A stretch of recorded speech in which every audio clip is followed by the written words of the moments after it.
So hello and welcome to yet another episode of TopTenz. I'm your interim host, Karl Smallwood. That's Karl with a K and Smallwood with the small and then the wood. Feel free to make whatever joke you think I've not heard about it in the comments below. And today we're talking about 10 bribes that put the money to good use. And as with all the videos here at TopTenz, this one's based on an original script. That script today being written by Ian Forty. You can follow him at the social media links below if you are so inclined. My links are also down there if you don't believe that my last name is really Smallwood. But let's get to it, shall we? Bribery is generally viewed in a negative context. There are different levels of bribery, of course. Convincing a child to be quiet by giving them a piece of candy is different from a bribe paying off the local police so you can continue to run a drug empire or something like that. Shades of grey and all that good stuff. Despite the mostly negative association we have with the act of paying someone to achieve some kind of desirable outcome, there are some times throughout history when bribes turned out great. In fact, once in a while, bribes end up supporting a very good cause, or at the very least being very, very funny. For example, consider number 10. Harrison Ford took Conan O'Brien's money to troll Star Wars fans. Now, it's often said that nobody hates Star Wars more than Star Wars fans, but there's something to be said about the complete and utter indifference with which series star Harrison Ford reacts to anything and everything Star Wars related. For example, consider the time USA Today asked the actor if his appearance in Rise of Skywalker meant that his character had become a Force ghost and what that would mean for the franchise and potential future of Han Solo as a character. To which the actor responded quite dryly, "I have no idea what a Force ghost is and I don't care." Likewise, you have the time that late-night host Conan O'Brien asked Ford for any info he could give about the, at the time, upcoming Star Wars Episode 7 film, offering the actor $1,000 of his own money for a hint. Basically anything about the movie, its plot, or what his role, if any, was within it. Ford, in a moment that typifies the sizable amount of, shall we say, old man energy he exudes, took the money, which he reportedly pocketed and kept for himself, as actors aren't usually paid for talk show appearances. It's something to do with union rules. Leaned into Conan and told him, "They're thinking of doing another one." What a legend Harrison Ford is. And speaking of known legends of this earth, number 9, Kevin Bacon bribes wedding DJs not to play Footloose. Kevin Bacon holds a unique place in pop culture. He's the only actor to ever be the basis of a game that seeks to link literally anyone and everyone on Earth to himself in as fewer connections as possible. And if you haven't played that game, I highly recommend looking up how close you are to Kevin Bacon. But Kevin Bacon has also been a well-liked actor since the 1980s and has appeared in many memorable roles. Like, you'd be hard-pressed to argue that any of them are more well-known than his role in Footloose, and it's likely that Kevin Bacon would agree. Personally, my favourite and most memorable Kevin Bacon role is his role in Hollow Man, which Kevin Bacon was really annoyed about behind the scenes because people don't know Hollow Man is a retelling of The Invisible Man, and Kevin Bacon, when he learned, oh, they're going to be remaking an adaptation of The Invisible Man, they want you for the main character, he was like, oh cool, that's going to be easy, right? I'm not going to be on screen. And imagine his surprise when he found out that they wanted him to be on set for all of his scenes where he's invisible. Getting back to Footloose, the movie Footloose also gave the world the song Footloose, which was written by singer Kenny Loggins in collaboration with screenwriter Dean Pitchford. The song is very much tied to the film and, as a result, in turn, to Kevin Bacon and the role he played. Now, although that movie and the song are decades old, Bacon has had his fill. To avoid further contact within public, Bacon has admitted to bribing wedding DJs not to play the song when he's there. That way, the pressure to reenact his famous dance from the film doesn't weigh on his shoulders or make a scene on someone else's special day. And for anyone out there wondering, well, what does it cost Kevin Bacon to avoid a blast from his musical past? A crisp $20 bill. Number 8. New York transit authorities were bribed $40,000 by French Connection director William Friedkin. The 1971 film The French Connection won an Oscar for director William Friedkin, and to this day is lauded for the incredible car chase scene. The movie was the definition of guerrilla filmmaking, which, if you're not familiar with it, means it wasn't entirely legal or safe in its execution. The infamous car chase scene in The French Connection takes place on the streets of New York of speeds of up to 90 miles per hour, which makes you think, well, so what? Like, a lot of movies have dangerous car chases in. I've seen Fast and Furious. Well, Friedkin didn't have any special permits or permission to do any of this. So this was a real car driving in real traffic at 90 miles an hour, which anyone familiar with New York City traffic, like, normally moves at a glacial pace. So someone going 20 miles an hour is like the equivalent of going 70 miles an hour on an open road. And his cars were going 90 miles per hour on roads with New York City traffic. And there were, of course, other actors involved, and there were efforts made to limit danger, but most of that traffic was just normal New York City traffic going about their day. And the chase involved a subway train on an overhead track that wasn't legally allowed to be there either, and Friedkin bribed someone from the New York Transit authorities with $40,000 and a ticket to Jamaica to escape punishment after the fact. And according to Friedkin, that was a massive part of the budget, and for anyone curious, that transit official took his payoff and literally moved to Jamaica with it. The result of The Bribe is one of the best car chase scenes ever filmed and a fantastic critically acclaimed film.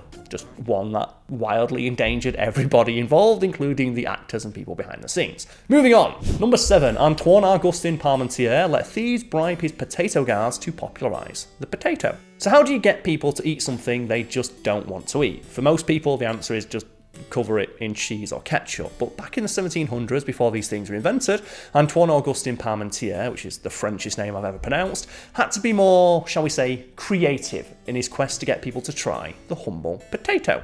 So when potatoes first came to Europe, they were shunned, and at best they were considered to be animal feed. At worst, they were considered to be toxic, which does have some basis in reality. The potato is part of the nightshade family, and the plant that grows out of the ground of the potato is quite toxic, especially if you brew it into a tea, and it has been used historically, supposedly, to kill people. But the potato is perfectly fine. Parmentier was a visionary who saw the potential of the potato. Still, he needed to convince everyone else that they'd misjudged the potato.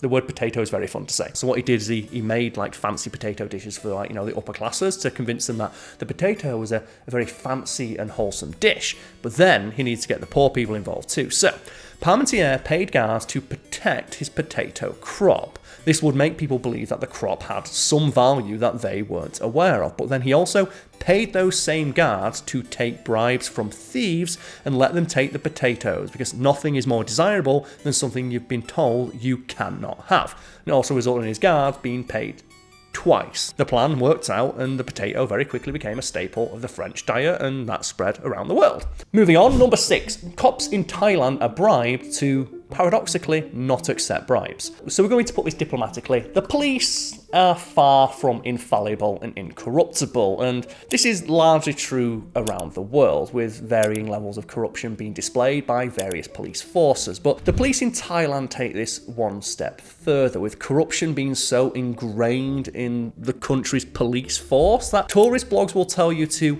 tip Thai police officers, and then helpfully tell you that this is not considered to be a bribe, even though you know that it is. And it's noted that the traffic police in Thailand are most amenable to being tipped for their work. And in general, driving in Thailand is a bit of a nightmare. So if the police pull a driver over for speeding or failing to signal, the driver can often get out of a fine by simply slipping the cop a few bucks to supplement their notoriously low salary. The problem actually got so bad that the Thai government started bribing the police to not accept bribes. And this probably has you wondering, well, what's to stop a Thai police officer from taking that government stipend and then just taking a bribe anyway? Well, the Thai government addressed this by making it so that any government official who takes a bribe is at risk of facing life in prison. So for a lot of government officials and Thai police officers, the about 10,000 baht or $280 stipend is seen as a much better alternative. And it's better than nothing. At the very least, it's better than prison. Number 5. Simon and Garfunkel's first single aired on the radio thanks to the payola system. Simon and Garfunkel have sold tens of millions of albums over their career and stand as one of the most popular duos of all time. That fame had to start somewhere, of course, and the pair needed to get their foot in the door, which meant, at the time, bribery.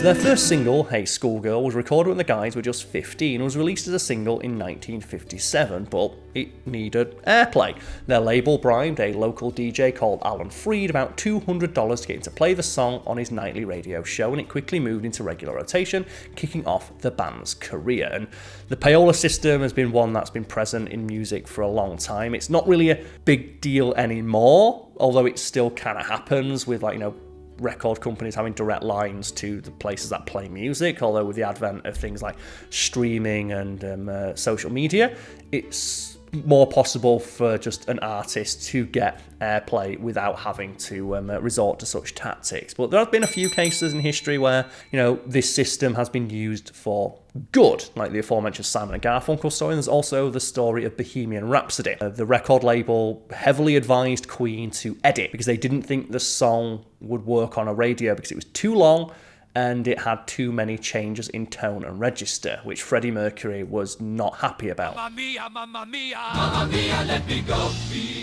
So what Freddie Mercury did is he sent a copy of that song to his friend on the radio and just asked them if they could just play it for them just to see if people were interested.